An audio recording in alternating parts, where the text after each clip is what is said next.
जेके media देख रहे हैं और मैं हूं आपका दोस्त उत्तीर्ण शर्मा कठुआ से इस वक्त लाइव जुड़ चुके हैं। और आज लाइव आने का मकसद यही है कि कठुआ के युवा परेशान हैं शहर में दिन प्रतिदिन बढ़ते नशे को लेकर। और यूथ फॉर चेंज डेवलपमेंट एक संस्था है और आज वो डीसी कठुआ से मिले, उनके सदस्य राकेश मिन्हास से, और ऐसी बातें रखी है जो कैमरे के सामने आज तक किसी ने नहीं बोली, पर इन युवाओं ने बोला कि आज हम जेके मीडिया प्लेटफॉर्म पे आके ये सारी बातें जो है वो रखेंगे।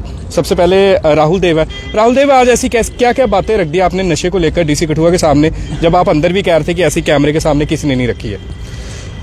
देखिए, एक आज हमने इनिशिएटिव लिया, हमारे ये एनजीओ है यूथ फॉर चेंज डेवलपमेंट, क्योंकि देश के प्रधानमंत्री जी ने भी ड्रग्स फ्री इंडिया का एक अभियान लिया है और हमारे केंद्रीय मंत्री doctor Jitendra Singh ji last time भी जब कठुआ में आए थे, उससे पहले भी आए थे, उन्होंने स्पेशल यही इंस्ट्रक्शन दी है सबको कि ड्रग्स फ्री कठुआ करना है, ड्रग्स फ्री इंडिया करना है। उसी को लेकर आज हमने सभी युवाओं ने, लगभग 100 से ज़्यादा यूथ हमारे साथ आया था, तो सबने एक ही चीज़ बोली है कि कठुआ से ड्रग्स को ख़त्म करना है। उसको लेकर प्रशासन का हमारे साथ क्या एक रोल हो सकता है, हमारा प्रशासन के साथ एक रोल क्या हो सकता है, उसको लेकर चीज़ें डिस्कस की हैं। और सबसे बड़ी बात है कि कई बार हमने डीसी साहब से बात की है कि कई बार क्या होता है कि जब कोई मोहल्ले में या शहर में या किसी चौक में कई बार हमारा कोई व्यक्ति अगर किसी को इन्फॉर्मेशन पास कर देता है कि ये बंदा ड्रग्स पैडलर है या ड्रग्स बेचता है या लेता है, तो उसकी कई बार उसकी जो आइडेंटिटी है वो आइडेंटिटी लीक हो जाती है, उससे कई बार उसको भी थ्रेट हो जाता है। आपने खुले में डीसी साहब को ये सारी बात बोल, देखिए एक ओपन मंच था डीसी साहब की तरफ से भी, हमें ओपन एक था कि आप ओपन जो आपके मन में बातें हैं, देखिए जब तक खुल के बातें नहीं आएंगी, जब तक आपके मन में क्या है, जब तक सोसाइटी में क्या चल रहा है वो बाहर नहीं आएगा। जो ये ड्रग्स को हम एक सेमिनार या एक मैराथन या अलग चीजें करा के खत्म नहीं कर सकते। इसे हमें रूट कॉज देखना पड़ेगा कि किसकी वजह से लोग चुप रहते हैं, पुलिस को नहीं बताते कि ये ड्रग्स पैडलर है, ये ड्रग्स बेचता है, ये ड्रग्स लेता है। तब तक वो रूट कॉज हम आइडेंटिफाई नहीं करेंगे, तब तो वो चीज़ें ख़त्म नहीं होने वाली। और दूसरी बात हम देख रहे हैं कि कई बार कहना तो नहीं चाहिए, लेकिन कई बार दिए तले अंधेरा होता है। कई बार कुछ प्रशासनिक लोगों को, जो खासकर पुलिस प्रशासन के लोगों को, कुछ चंद लोगों को इस चीज़ का पता भी होता है कि ये ड्रग्स पैडलर है, तभी को शेल्टर करते हैं। तो मैं किसी पे एलिगेशन नहीं लगा रहा, लेकिन जो हमें कई बार हमें फील करते हैं हम चीज़ों को, प्रशासन अपना काम अच्छे कर रही है, पुलिस प्रशासन अपना काम कर रही है, अच्छे से कर रही है, लेकिन कहीं ना कहीं कमी रह रही है। चाहे वो हम सोसाइटी के लोगों की वजह से कमी रही है, चाहे वो जो पुलिस प्रशासन की तरफ से कमी रही है, लेकिन आज हमने यही प्रयास किया कि एक पैरेलली प्रशासन में अपना काम करे, हम भी अपना काम करें, एक जॉइंटली हम एक ऐसा ग्रुप बनाएं जिससे हम सोसाइटी को, शहर को, कठुआ को, समाज को ड्रग्स फ्री कर सके। उसी को इनिशिएटिव लेकर आज हम डिप्टी कमिश्नर कठुआ से मिले हैं और सर का भी एक बड़ा पॉजिटिव रिस्पांस रहा है कि टोल फ्री नंबर की बात कही गई हो, चाहे वो एक हेल्पलाइन की बात कही गई हो, चाहे एक स्पेशल टास्क फोर्स जो पर्टिकुलर ड्रग्स के पैडलर्स को या ड्रग्स के जो डीलर्स हैं उनको टैकल करने की बात कही गई। और सबसे बड़ी बात हमने ये भी बात की है कि जो ड्रग्स पैडलर हैं उनको आइडेंटिफाई किया जाए, उनकी प्रॉपर्टी आइडेंटिफाई की जाए कि without A proper source of income के अलावा उनकी इतने बड़े मकान है, इतनी बड़ी गाड़ियाँ, कैसे गाड़ियाँ बनी है, उसको आइडेंटिफाई और ऐसे किया जाए। और ऐसे लोगों को मैं कहता हूँ उनके घरों को गिराना चाहिए, तोड़ना चाहिए, उनको 100 साल जेल में रखना चाहिए, जो समाज का बेड़ा गर्क करने में लगे हैं, सोसाइटी का बेड़ा गर्क करने में लगे हैं। और केवल ड्रग्स से एक व्यक्ति की मृत्यु नहीं होती, एक बच्चे के नहीं जाता, उसका पीछे जो पूरा परिवार है, उसका जो समाज है, उसके रिश्तेदार है, सबकी आस खत्म हो जाती है। तो यही चीज़ हमें टीस लगती है जब कठुआ का कोई यूथ ड्रग्स की वजह से उसकी डेथ होती है, कहीं और रहती है, हमें वो पिन करती है कि हमें सोसाइटी का पार्ट होते हुए भी हम सोसाइटी के लिए, युवाओं के लिए कुछ नहीं कर पा रहे। तो आज इसी चीज़ को लेकर आप डिप्टी कमिश्नर साहब के पास आए थे। राहुल देव ने साफ तौर पे बता दिया डिप्टी कमिश्नर कठुआ को कि आइडेंटिफिकेशन लीक हो जाती है, और जब भी हम बताते हैं तो भाई बता देते हैं कि इस शख्स ने जो है बताया है कि नशा कौन कर रहा था। मेरे साथ एडवोकेट हिमांशु शर्मा। हिमांशु शर्मा, आपने क्या बताया, क्योंकि बेखौफ आप भी अंदर काफ़ी ज़्यादा बोल रहे थे डिप्टी कमिश्नर कठुआ के सामने, कई बातें रख रहे हैं, आपने बेखौफ होकर क्या क्या बातें बोली है? देखिए उत्तीर्ण जी, राहुल जी की अध्यक्षता में आज बैठक थी, तो ये अपने आप में जस्टिफाई नहीं हो पाता जो अगर मैं अंदर जाके तो अब एडमिशन की कोडियाँ गाता जी। अब उन्होंने पूछा था कि आपने सुझाव दीजिए, मैंने सुझाव दिए, सभी ने दिए, तो मेरे सुझाव थे, थोड़ा लगता कि ये इसने ब्लंट बोल दिया जैसा भी है, बट वो सच्चाई है जैसे भी बोला आपने अंदर। देखिए भाई साहब, मैंने भाई साहब ये बात बोली है। देखिए जैसे राहुल जी ने बोला कि प्रशासन के कुछ लोग हो सकते हैं इन्वॉल्व, ठीक है, कुछ नहीं हो सकते हैं, मैं कहता हूँ कि मैक्सिमम है। एसएसपी ईमानदार हो सकता है, डीसी ईमानदार हो सकता है, डीएसपी हो सकता है, एसएचओ हो सकता है, नीचे आला कमान क्या कर रही है, जो नीचे के लोग क्या कर रहे हैं, जो फील्ड में लोग हैं वो क्या कर रहे हैं, है ना, ये सोचने की बात है। बट यह कि ठीक है, उन पे भी थोड़ा सख्ती होनी चाहिए। तो सारा कसूर एडमिनिस्ट्रेशन का भी नहीं है, समाज का भी बड़ा कसूर है। डरते हैं हम लोग भी कि यार छोड़ परे, हम क्यों इन्फॉर्मेशन देंगे, बंदा कल को हमारी जान पे आएगी। हमें क्या होता है कि हम कहते हैं कि भगत सिंह जन्म ले, दूसरे घर में जन्म ले, हमारे घर में जन्म ना ले भगत सिंह। तो सोसाइटी का भी पूरा काम है। ये बात भी बोल रहे थे वहां पर कि डीसी साहब चिट्टा नहीं रोकेंगे, डीसी साहब चिट्टे वालों को पकड़ने नहीं जाएंगे, एसएसपी सर नहीं जाएंगे, तो जाएगा कौन? देखिए, ना डीसी साहब ने चिट्टा पकड़ने जाना है, ना एसएसपी साहब ने चिट्टा पकड़ने जाना है। चिट्टा पकड़ने वाले लोग हैं जो नीचे फील्ड अफसर होते हैं, उनको बताने वाले कौन लोग हैं? हम जैसे लोग हैं कि हाँ जी हमारे फलाने जगह चिट्टा बिक रहा, फलाने बंदे हैं, फलाने उसके बाप का नाम ये है, उसका एड्रेस ये है, उसको लड़के के बाद चिट्टा है। तो अब ये है कि ताली दोनों हाथों से बजेगी। एडमिनिस्ट्रेशन और अपना सिविल सोसाइटी मिलकर काम करेंगे तो बात बनती है, ऐसे तो बड़ा मुश्किल है इसको इरेडिकेट करना। बिल्कुल। मेरे साथ यहाँ पे रोहिन अंडोत्रा भी है। रोहिन, आप अंदर कुछ बात कर रहे थे अपने खेतों की, क्या बात कर रहे थे आप भी? देखिए, पहले हम खबरें सुनते थे आप हमारी पड़ोसी प्रदेश की कि वहाँ पे जो भी हालात हैं नशे को लेकर, लेकिन अभी फिर उसके पहले हम सुनते थे पड़ोसी प्रदेश का, अब हम सुन रहे हैं पहले सुनते थे पड़ोसी गांव का, अब शहर के बीचों बीच जहां सिर्फ हमारे खेत बचे थे, कुछ तरफ तजवाल का इलाका जो पड़ता है वार्ड नंबर 2, 3, 4 का, वहां पे कुछ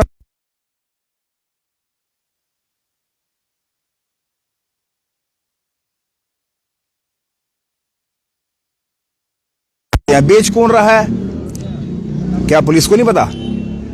फिर पता करेगा कौन? अगर अलग अलग विभाग बने, अगर पानी का विभाग अलग है, मतलब रेवेन्यू विभाग अलग है, मुश्किल है। अब मतलब अगर शाम को हम अपनी मदर के साथ, अपनी सिस्टर के साथ या कोई अपनी वाइफ के साथ वहां से नहीं निकल सकता उन जगहों से। देखिए, मैंने अपने हाथ से टोटल 6 कंप्लेंट्स दी है पुलिस स्टेशन कठुआ में, जो अलग अलग चीजें वहां पे चोरी हुई है, जिसमें गायें भी है, मवेशी भी हैं, मोटरें भी हैं, अलग अलग कृषि का सामान वहां से चोरी हुआ है। ट्रैक्टर की बैटरी तक चोरी हुई है। वो किसने चोरी की जी? कोई कोई बता देना। अगर चिट्टा वहां पे बिक रहा है, कौन बेच रहा है, बेचने वाला कौन है? और पुलिस को पता तो नहीं है, तो पता क्यों नहीं है उनको? किसी ने तो आंखें बंद की हुई है। और ये सारा काम, अब देखिए, हमने भी अपने साथी खोए हैं कुछ, ठीक है ना, कुछ छोटे भाई थे, कुछ दोस्त थे, हमने खोए हुए हैं। सबका कुछ कोई ना कोई अपना गया हुआ है, और अब हम नहीं चाहते कि कल को ये हमारे दरवाजे पे भी दस्तक दे। इसलिए हम प्रशासन से यही रिक्वेस्ट करेंगे कि ऐसा ना हो कि लोगों को खुद इन्वॉल्व होना पड़े और कल को स्थिति खराब हो। बाकी रिसा बेहतर जानते हैं, हमें तो उनसे उम्मीद है कि वो करेंगे इस पे कार्रवाई। यूथ फेडरेशन के अध्यक्ष भी है सनी शर्मा, आपने कोई मेडिकल शॉप को लेकर बातें बोली है अंदर, क्या बातें थी, जरा लाइव दर्शकों को बता दीजिए। देखिए, सबसे बड़ा जो नशा है, वो सबसे बड़ा नशा जो चिट्टे का नशा है, जो कि मैं बताना चाहता हूँ कि चिट्टे का जो नशा है वो खाली नशा नहीं रह चुका है, वो आम लोगों की जान तक ले रहा है नशा। और बताना चाहता हूँ, लोगों के घरों में चोरियों का जो कारण है, जो लोगों के घरों में चोरियां हो रही हैं, मोटरसाइकिल चोरी हो रही, गाड़ियां चोरी हो रही हैं, उसका एक ही कारण है, एकमात्र कारण है, वो चिट्टा है। क्योंकि मैंने आज तक नहीं सुना किसी दारू वाले ने किसी की गाड़ी चोरी की होगी। ये नहीं बोलता कि दारू पियो, कहने का मतलब ये है कि मेन जो काम है, जो हमारे देश को और हमारे समाज को और हमारे यूथ को खोखला कर रहा है, वो चिट्टे का नशा है। तो आज हमारे साथ राहुल जी थे, जिन्होंने मेन आज लीड किया। मेडिकल शॉप क्यों बंद करवाने के लिए बोला कि कुछ मेडिकल शॉप बंद होनी चाहिए, वो बात क्यों रखी आपने डीसी कठुआ के? मैंने कहने का मतलब ये था कि कुछ मेडिकल शॉप्स भी ऐसी हैं जहाँ पे कुछ मेडिसिन, कहते हैं सुनने में आया कि मेडिसिन मिलती है जो वो नशे के लिए यूज की जाती है, इंजेक्शन वगैरह। कुछ लोग इंजेक्शन लगाते हैं, तो पता नहीं चिट्टे के थ्रू लगाते हैं, कैसे भी लगाते हैं, चिट्टा लेके गोल के लगाते हैं, कभी हमने तो सुना ही है, ना ही अपनी आंखों से देखा है। तो वो इंजेक्शन लगाते हैं, लोग इंजेक्शन के साथ ही मर जाते हैं। इसलिए मैंने बोला वो इंजेक्शन भी नहीं मिलने चाहिए, इंजेक्शन उसी को मिलना चाहिए कि जिसको वाकई में प्रॉब्लम है, वो अपनी पर्ची बताए और दिखाए। और हमें डीसी साहब के पास आज इतना यूथ सारा इकट्ठा हो गया, आपने देखा होगा कि फर्स्ट टाइम मीडिया ने भी देखा होगा इतना यूथ इकट्ठा होके, जो कि जाना चाहिए था एसएसपी कठुआ सर के पास, वो आया कहाँ पे? डीसी कठुआ के पास। और उनको आशा थी कि डीसी वाकई में एक धमाकेदार हमारे डीसी साहब हैं, जो धमाकेदार फैसले लेते हैं। पुलिस से उम्मीद नहीं थी क्या? नहीं, पुलिस से भी उम्मीद थी, पर हमें ज्यादा उम्मीद जो थी है वो हमारे डीसी साहब से, क्योंकि डीसी साहब का हम देख रहे हैं पिछले 1.5 साल से ट्रैक रिकॉर्ड देख रहे हैं, यूथ देख रहा है, यूथ के आइकॉन बन चुके हैं, इसमें कोई दो राय वाली बात नहीं है। आप देख रहे हो कि मीडिया के माध्यम में डीसी साहब ने पूरा कठुआ चेंज किया है, पूरा कठुआ चेंज किया है, और एडमिनिस्ट्रेशन को पूरा गाइडलाइन करते हैं। और अच्छे तरीके से संभाला हुआ। और हमने भी अपने तरीके से, हमारे डीसी साहब के साथ मैं और राहुल जी कोई 4-5 दिन पहले भी गए थे, तो डीसी साहब ने कहा एक बार रूबरू हो जाए, सभी को बुला लो, उसके बाद 2 बातें आप कहना और 2 बातें मैं कहूंगा, देखते हैं क्या निकलता है बीच में। और डीसी साहब ने धमाकेदार में बोला कि जो भी चिट्टे की तरफ जो जा रहे हैं, मैं एसएसपी साहब के साथ बात करूंगा, दोनों मिलके हम इस पर स्ट्रिक्ट एक्शन लेंगे और किसी की सिक्रेसी भी जो है वो लूज नहीं होगी। क्योंकि राहुल जी ने बताया कि किसी को बताया और पुलिस वाले ने सिक्रेसी लूज कर दी और वो चिट्टे वाला उसी के ऊपर आ गया। अब ये गलत बात है, पुलिस वालों की भी बात गलत है।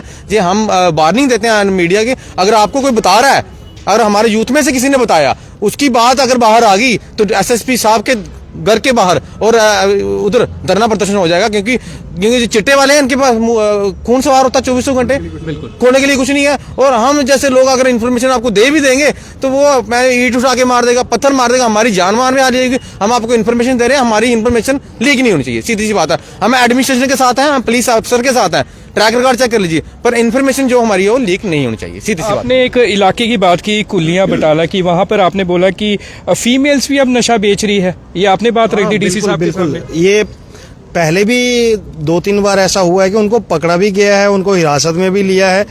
जरूरी नहीं है कि सिर्फ कुलियां बटाला की ही फीमेल्स हैं, बाहर के क्षेत्रों की लड़कियां भी आके वहां से चिट्टा परचेज कर रही हैं, वहां पे चिट्टा सेल कर रही है या फिर चिट्टे का सेवन कर रही हैं। अब देखो इस मंथन से क्या निकल। ऐसा नहीं लगा कि आप ही की कोई बात आगे जाके कोई बता देगा कि भाई ने, आपका नाम क्या था? मेरा नाम रोहित शर्मा। रोहित ने जो है किसी फीमेल का नाम ले लिया या किसी का, कोई डर नहीं था उस वक्त? नहीं, डर क्या है, इस चीज को हमने पहले भी वॉलंटियरली जो है पुलिस को भी सौंपा है, उनको पकड़वाया भी है और ये सारी चीजें हमने की। क्योंकि हमने देखो, मैं उस एरिया का, उस क्षेत्र का नायब सरपंच हूँ और मेरे को नहीं लगता कि मेरे से ज्यादा किसी ने नशे वालों की मौतें वहाँ पे देखी हैं। बहुत सारे मीडिया बंधु हैं जिन्होंने ये सारी चीज़ें कवर की हैं। कईयों की सिरिंजें बीच में रह जाती हैं। अभी पीछे राखी के त्यौहार के दिन जी। एक बहुत खूबसूरत नौजवान लड़का बेचारा, उसकी जो सिरिंज थी वो बीच में ही रहेगी, मोटरसाइकिल बाइक उसकी साथ में खड़ी थी जी। और वो रात का पड़ा है या कब का पड़ा हुआ है। वो सुबह मेरे को गांव वालों ने फोन करके बताया कि यहाँ पे एक बंदा ऐसे ऐसे करके पड़ा है जी। तो हमने देखा, उसकी हालत देखी। फिर जब ये चीजें देखी जाती हैं तो फिर डर अपने आप जो है खत्म हो जाता है। बिल्कुल। बहुत सारे और भी ऐसे केसेस हैं। कई बार तो क्या है, मोटरसाइकिल को पकड़े पकड़े ये ऐसे सोए हुए बिल्कुल ही सो जाते हैं, तो उनको भी हमने, हाँ रोहित जी, बड़ी अच्छी बात है। और चोरी वगैरह का, अब देखो जो बात होती है चोरी का, अब आप देख रहे हैं कि कठुआ शहर में कितना सारा जो है चोरी का माहौल बना हुआ है। चोरी तब करता है बंदा जब उसकी जरूरतें पूरे ना हो और जरूरतें, हाँ ऐसे देखो, रोटी जो है सारे पूरी कर देते हैं माँ बाप भी, अगर निकम्मा बच्चा भी हो उसकी माँ बाप भी उसकी रोटी पूरी कर देते हैं। लेकिन नशा पूरा करने के लिए उसको पैसे चाहिए होते हैं और नशा पूरा करने के लिए फिर उसको चोरी करनी पड़ती है। पैसों को लाने के लिए उसको चोरी करनी पड़ती है।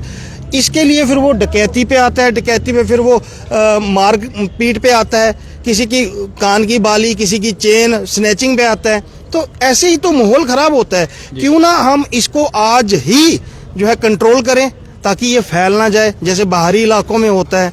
फिर हम लोग नाम दे देते हैं कि ये महाराज यूपी बिहार वाले आके करते हैं, जब पकड़े जाते हैं तो वो सारे अपने ही होते हैं। बिल्कुल।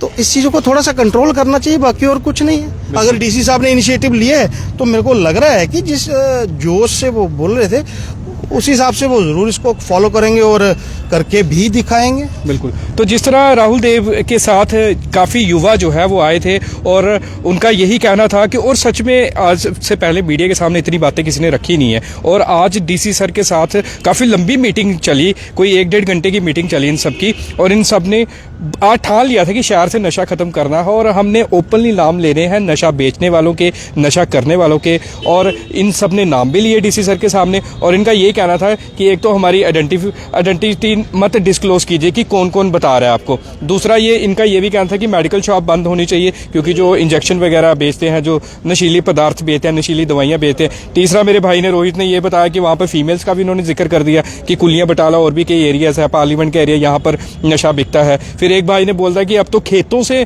नशा जो है वो नशा तस्कर जो है वो लेकर जाते हैं। तो मतलब बेखौफ होकर जो है, आज सच में सल्यूट है इन कठुआ के सब युवाओं को जिन्होंने बेखौफ तरीके से डीसी कठुआ के सामने सारी बातें रख दी है। और मैं मुबारकबाद दूंगा आप सभी यूथ को। कुछ यूथ तो चले गया है क्योंकि काफ़ी ज़्यादा यूथ ऊपर इकट्ठे थे, कम से कम 100 के करीब यूथ थे।